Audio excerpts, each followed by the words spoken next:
Well, good morning, guys. It's gonna be a busy day of harvest. But first I've got to go over, service the combine, service the one tractor. The 1466 needs the water pump changed, but if we can't get the water pump, I've got to unhook the Magnum from the drill and put the quick hitch on it. Also got to do a few chores, so it's gonna be busy, but it's already fit this morning, so really need to push to get started. And it's windy, so windy days are always fun because it increases your risk of having a fire, so could be interesting.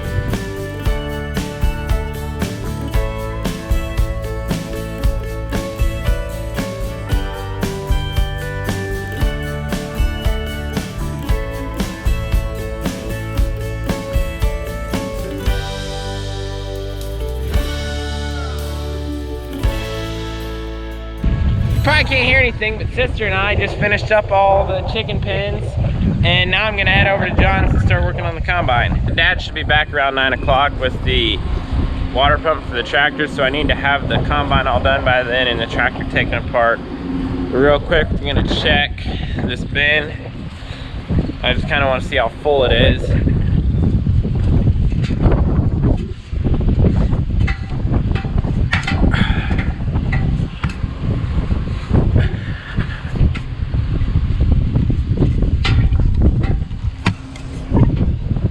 Looks like we're a little over half full. Corn's looking pretty good in there. The stirrator's running right now. Yes, we're harvesting the corn at about 17 to 17.5%, but we went ahead and decided to bin it because there were some wetter spots in the field, and we're blending it all together and then drying it down a couple points. So that will hopefully get hauled out in a couple days once we throw the rest of what's in that field in there. And then we'll probably use it to dry down some wetter stuff. So let's get the combine, and we got to grease it, and then we're gonna blow it off and fill it up with fuel. And I'm also checking any of the fluids that have a dipstick.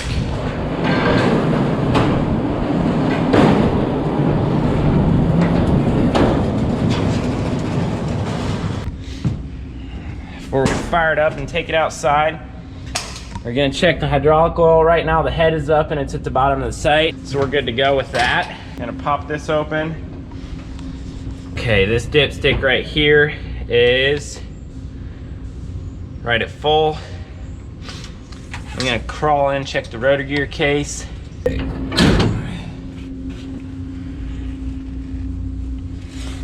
Pull this one out. Check it, we're right in the safe.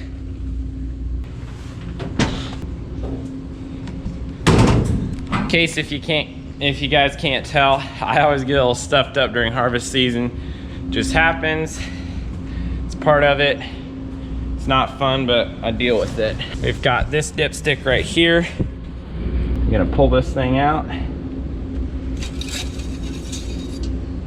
and check it, and it is in the safe.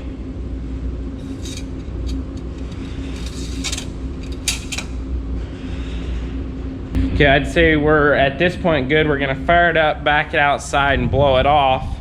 Get all the dust, dirt, any debris build up, because that is the best way to prevent a combine fire, is because you don't necessarily know if there's a bearing that's gonna go out or whatever, but you can blow it completely off to prevent a fire from rapidly spreading. Now on a day like today, my blow off's probably gonna last for 10 minutes, but you know, you get in tight places, gives you a little peace of mind. Forgot to check the coolant, and we're good on the coolant. And she's awake.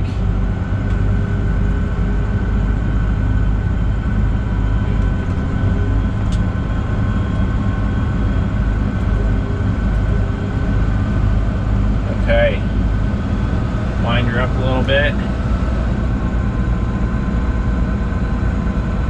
Parking brake off, and we're gonna back out of the shed.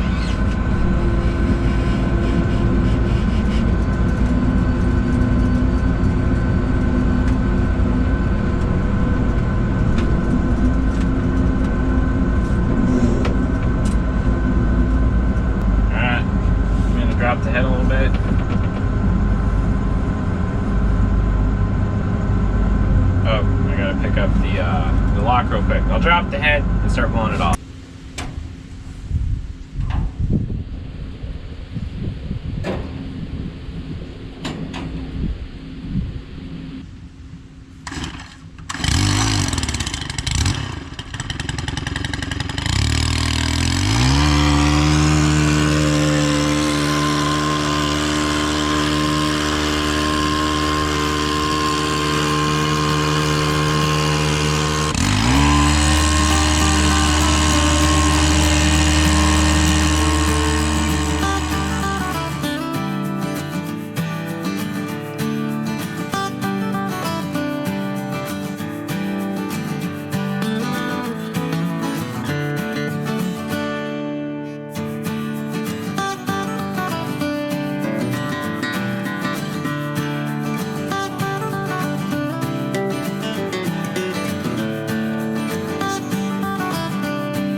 Okay guys, the combine is blown off.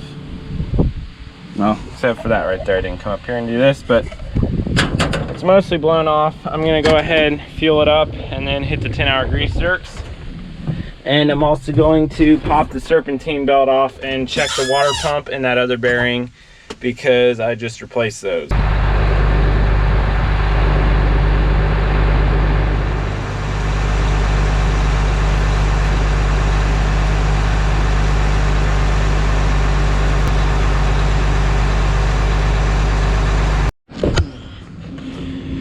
Well, got it all filled up with fuel. Now it's time for me to hit the 10-hour grease zerks.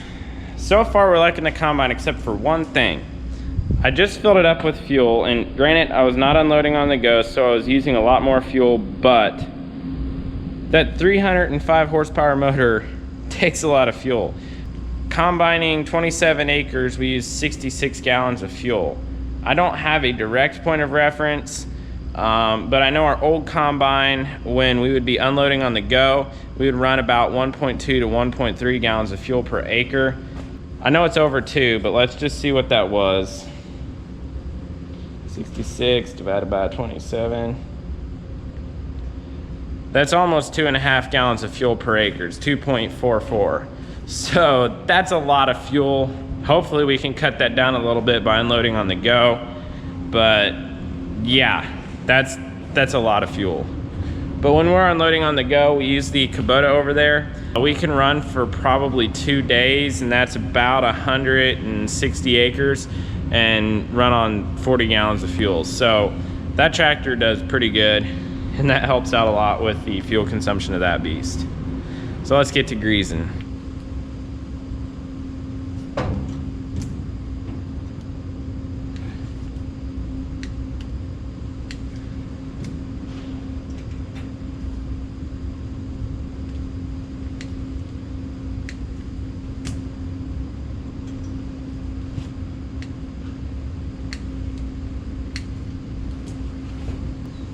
Clutch, and that looks like that's it. So let's jump in here.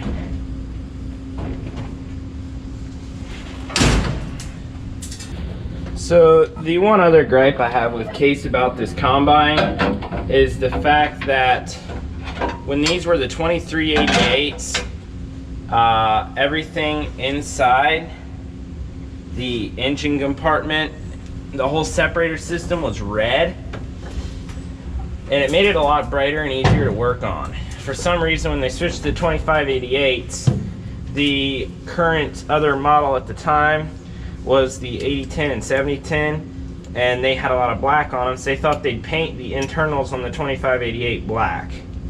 It makes it so hard to see what you're doing without a lot of lights.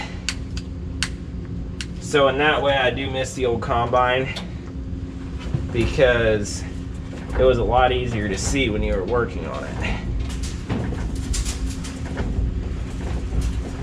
Stop, in the name of the law. Okay. And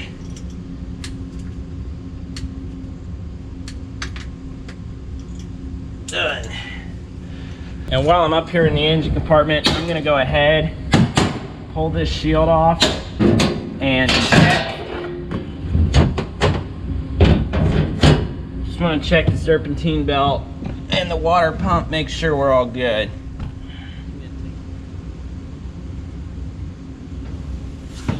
Okay. All right, everything checks out on that.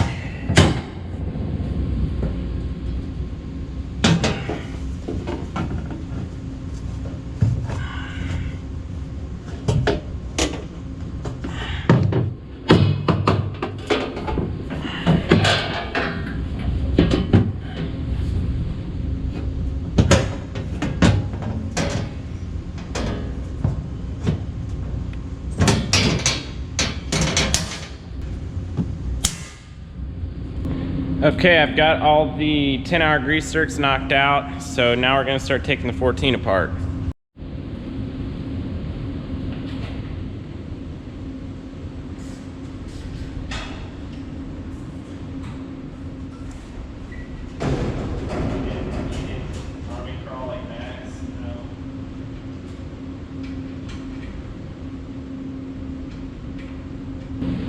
Well, we ended up not changing the water pump out on the 14. It was low 3.5 gallons of coolant. The water pump we don't think is leaking coolant. It doesn't really smoke white and the oil's not milky, so somewhere there's a lot of coolant disappearing and we can't figure out where. So we just filled it up for now. We're gonna run it until we can actually figure out what's going on.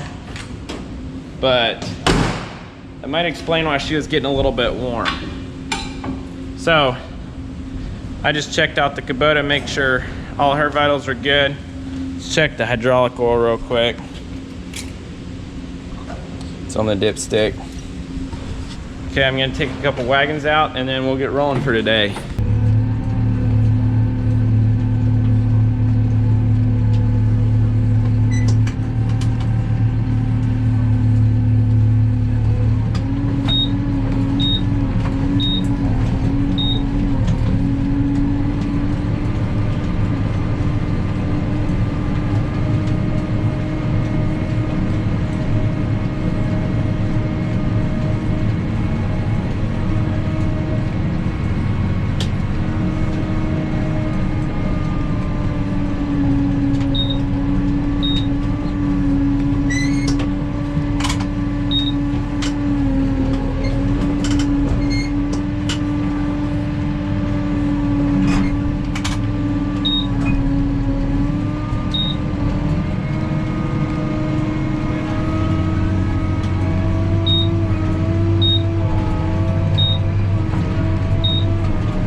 So I always try and think about maximizing trips. I took a wagon out and Dad took a wagon out, and now I left the tractor up here hooked to a wagon. So when they come to do unloading on the go, they take the tractor out with the last wagon. Dad's gonna come back and he's not gonna take the set of twins out until the first wagon is full and he comes for an exchange. So I'm gonna jump in the combine now and take off with that. And let's get underway.